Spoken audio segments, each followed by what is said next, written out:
નૈનાબેન ક્યાંથી આવો છો? જુનાગઢ જિલ્લાનું પાછોદ ગામ. પાછળ ગામ છે. શું તકલીફ થતી હતી?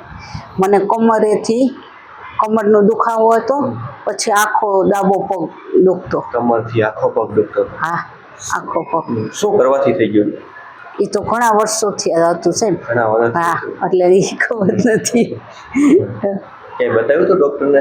હા, જુનાગઢ બતાવ્યું, ઉપલેટા બતાવ્યું, પોરબંદર બતાવ્યું. શું કીધું બધા ઓપરેશનનું જ કીધું. ઓપરેશનનું કીધું? મણિકાનું ઓપરેશન જ આવશે એ કે. પછી સરનામું કઈ રીતે મળ્યું તમને? આઈનું મારી બેન ખાગેશ્રી વાળા આવતા ને વનિતાબેન, એને કીધું. એને સરનામું અહીંયા બતાવો એમ? ત્યાં બતાવો એ કે મને હા સારું થઈ ગયું. હા. કેટલા ટાઈમથી તકલીફ હતી તમને? એટલે મારે તો 10-12 વર્ષ થઈ ગયા. 12 વર્ષથી હતી. મને તો 5 વર્ષ જ લખાવ્યા હતા. ના એટલે થોડું તો હતું છો. થોડું 12 વર્ષ છે. હા, થોડું હા, થોડું તો હતું એમ કે. એમાં શું થાય, તમારા કમરમાંથી છે ને મણકું ખસી ગયું ચોથા નંબર. હા, કમર ખસવાના લીધે ગાદી ખેંચી, બાજુમાં નસને દબાવે એટલે તમે જે સાઈડની નસ દબાવે ને સાઈડનો પગ દુખે, ખાલી ચડે, દુખાવો થાય. હા, દુખાવો થાય. કમરમાંથી મણકું ખસી ગયું હતું, એના લીધે બધો દુખાવો છે. અને અહીં આપણે કેટલી વાર બતાવ્યું? 3 વખત. આજે ત્રીજી વાર. ત્રીજી વખત. પહેલી વાર આવ્યા ત્યારે, ત્રીજી વાર આવ્યા ત્યારે કેટલો ફરક લાગે છે? અત્યારે મને સાવ મટી ગયું. સાવ મટી ગયું? હા, વાહનમાં કઈ એવું જાવ ને તો એક દિવસ દુખે, પછી આરામ કરી લઉં ને કસરત કરું એટલે મટી જાય. મટી જાય. એટલે શેમાં દુખાવો થતો? ચાલવામાં તો ઉભા રહેવામાં, બેસવામાં? ઉભા રહેવામાં થતો? ઉભી રહું ને એટલે વધુ દુખાવો થાય. ચાલવામાં ઉભા રહેવામાં કઈ તકલીફ પડતી? નહીં, ચાલવામાં કઈ વાંધો નહીં. ચાલવામાં વાંધો નહોતો? ના, એમ તો ખેતી કામ કરતી. હવે કરો છો? ના, હમણાં નથી. ઓન નથી ગઈ એટલું. આ વખતે નથી ગયા? હા. તમારું શું કેવું છે? આવી સારવાર લેવાય કે ન લેવાય? ના, લેવાય. સારવાર હારામ હારી છે. બહુ જ સરસ છે.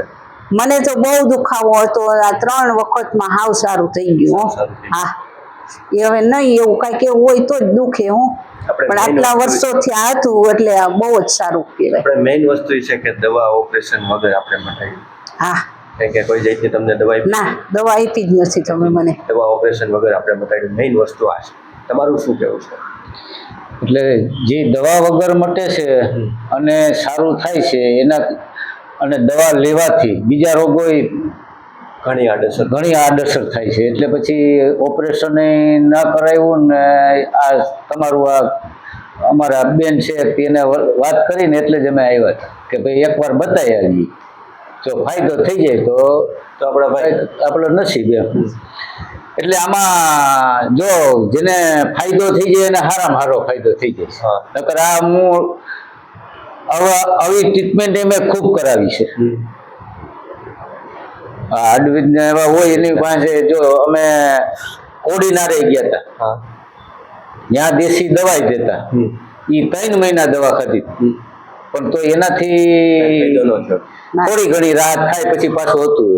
હવે આ તમારે આ જે છે અત્યારે તો ફરિયાદ મારે હાવ બંધ થઈ ગઈ છે કે ભાઈ મને નિરાશ છે કે આગળ તો વાંધો નથી, હવે પછી ભવિષ્યમાં શું થાય. ના, કસરત ચાલુ રાખો એટલે કઈ વાંધો નહીં આવે. મને વિશ્વાસ જ છે કે મટી જ ગયું. કેમ કરવી શીખવાડશો કે? શીખવાડી દઈશ. પણ મેઇન વસ્તુ એ છે તમે કસરત કરો એટલે ક્યાંય જવાની જરૂર નથી. હા, ને તમે કીધી ને બધી પરેજ રાખો છો. નીચે નથી બેસતી, વજન નથી ઉપાડતી, ને કામ કરતી હોય એમ થાય ને કે એવું લાગે તો અડધી કલાક મૂકી દેવાનું, થોડીક વાર બેસી જવાનું, આરામ કરી લેવાનું. હા, બસ એમ જ કરું છું. મને ઉભા દુખતું ને થોડુંક તો મને એમ થાય ને કે દુખે છે તો હું રસોઈ કરતા નહીં ટેબલ રાખ્યું, બેસી જ જવાનું, દુખાવો થવા જ નહીં દેવાનો. મને એમ થયું કે એમાંથી મને રાહત થઈ છે. મારું કામ બે ભેગું થાય ને તો જ. હા, એ તો સાચું જ છે. એ તમે એમ કહો કે અમે ઘરે જઈને કસરત કે કઈ ના કરીએ તો ન મટે. હા, એ તો પેલા જ બે કામ ભેગું થાય ને ત્યારે. હા, એમ તો મેં ઘણા વૈજ્ઞાનિક બતાવી લીધું. શું એમ કે હવે તમને સાવ મટી ગયો એટલે મારું કામ પૂરું થઈ ગયું. થોડું ક્યારેક દુખે ને એ બધું તમારું કામ. કસરત શીખવાડું, એ કસરત કરો એટલે ક્યાંય જવાનું જરૂર ને. આટલા વર્ષથી આવતું એટલે થોડા ચાચો અમને દુખે તો આપણે એમ કે ફૂલ ખેતી કામ કરતી છે. હા, ગમે એટલું કમરનો પટ્ટો પહેરીને વાકા કામ કરતી છે. હા, સારું. બીજું બસ ના, મને તો બહુ સારું લાગ્યું. હા, બહુ જ સારું છે. જો કોઈને બતાવવું હોય તો એ કામ બહુ સરસ છે સાહેબનું હો. તમારા વિડીયો ઘણા લોકો જોશે હમણાં જોવાનું અત્યારે ચાલુ થઈ ગયું હશે. હા પણ ભલે ના સારું જ કામ છે સાહેબનું હો. સારું. હા